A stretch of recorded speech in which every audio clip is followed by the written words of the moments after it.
Всем привет! В сегодняшнем видеообзоре хочу с вами поделиться процессом декорирования пасхального яйца в темном бархате, а именно мраморный бархат изумрудного цвета. Декорировать пасхальное яйцо буду стразами прозрачного цвета в золотых цапах и кабошонами в изумрудном цвете. Надеюсь, видеообзор вам понравится и будет полезен. Приятного просмотра! Перед началом декорирования сначала нужно закрыть шов. Закрывать шов я буду тесьмой золотого цвета шириной 0,5 мм и декоративной лентой золотого цвета в 3 ряда. Швы я всегда закрываю с помощью горячего клея, как на пасхальных яйцах, так и на елочных игрушках.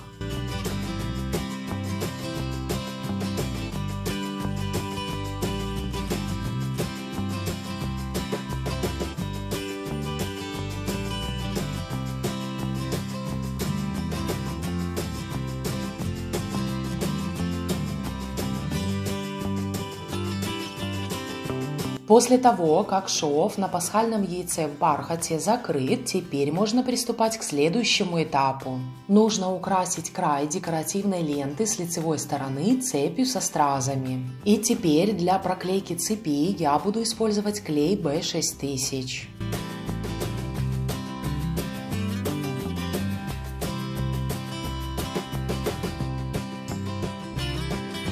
Хочу напомнить один момент, что отрезать цепь нужно обязательно на одно звено больше, так как при проклейке цепь дает усадку. И я считаю, что лучше отрезать немного больше, чем потом просто доклеивать. И один слой цепи готов, далее я добавляю еще один слой. Прокладывать буду впритык с первым слоем, накладывая цепь ребром. И, как всегда, сначала наношу на бархат немного клея, добавляю цепь и выжидаю пару минут, чтобы поверхности схватились между собой.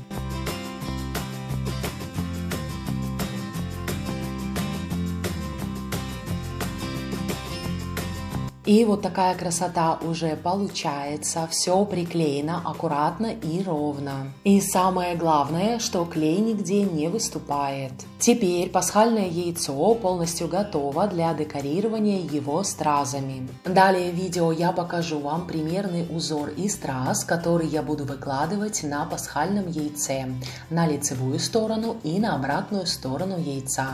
Помимо этих страз и кабошонов, к узору я также добавлю стразы диаметром 3 и 4 мм. И, как вы видите, использовать стразы в цапах я буду различной формы и диаметра. И далее, чтобы на яйце определить середину и весь узор получился ровным, я проклею верхний ряд из узора. На стразы и кабошоны среднего и большого диаметра клей наношу непосредственно на них.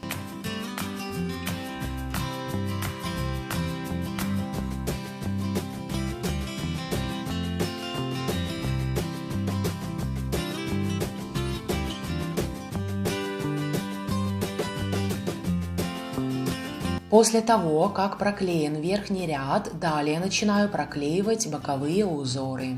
Для того, чтобы узор получался ровным, советую ориентироваться по крючкам от цап.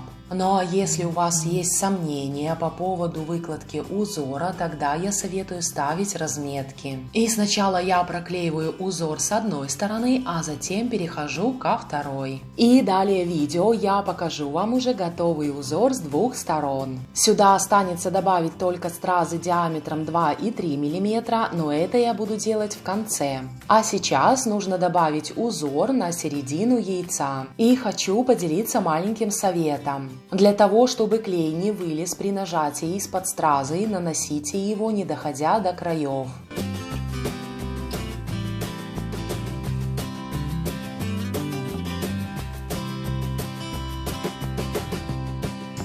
Скажем так, скелет середины узора готов, и теперь осталось добавить еще пару страз и кабошонов. И только после этого я буду добавлять стразы диаметром 3 и 4 мм.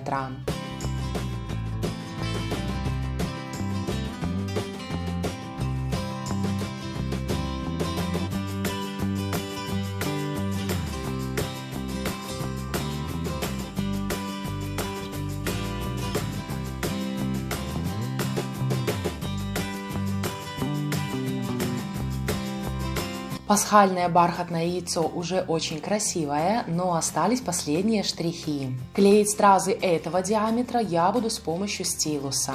И клей буду наносить сразу на бархат, на то место, где будет страза.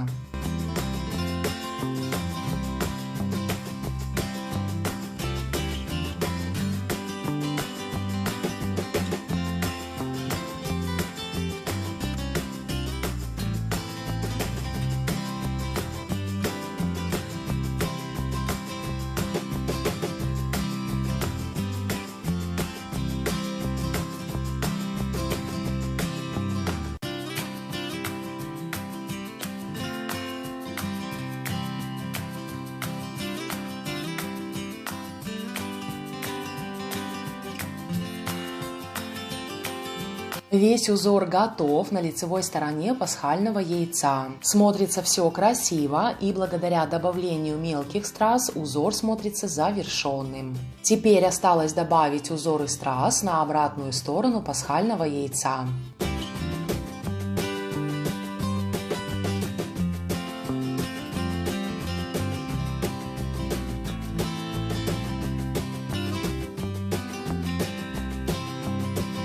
И вот такое пасхальное яйцо в мраморном бархате изумрудного цвета с россыпью из страз и кабошонов получилось. Очень элегантно и утонченно смотрится, несмотря на темный цвет бархата. Также кабошоны изумрудного цвета отлично сочетаются со стразами прозрачного цвета в цапах. И на сегодня это все. Я очень надеюсь, что видеообзор вам понравился и был интересен. Далее в видео я покажу, как пасхальное бархатное яйцо смотрится со всех сторон и как на нем блестят красиво стразы. И если у вас остались еще какие-либо вопросы, пишите, я с удовольствием на них отвечу. До встречи на канале. Всем пока!